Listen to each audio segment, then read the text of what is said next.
Mmm.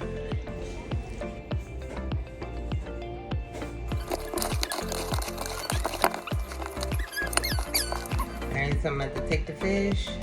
These are catfish nuggets. Each piece is a different size, but very, very good. So take this. I'm going to coat it inside my fish fry.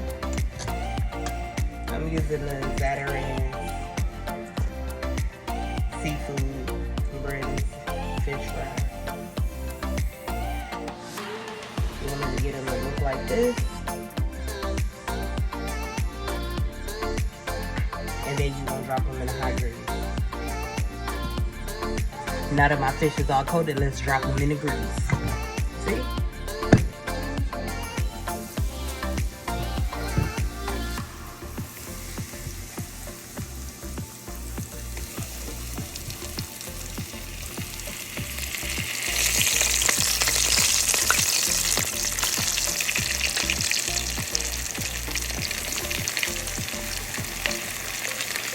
Alright, let's drop these bad babies in the grease.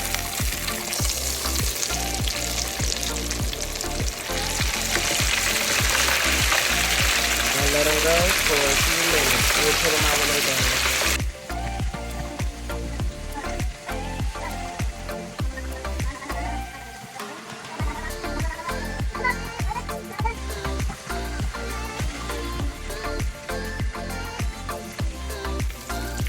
Alright guys, our first batch is done. Now we're going to drop in the next pieces.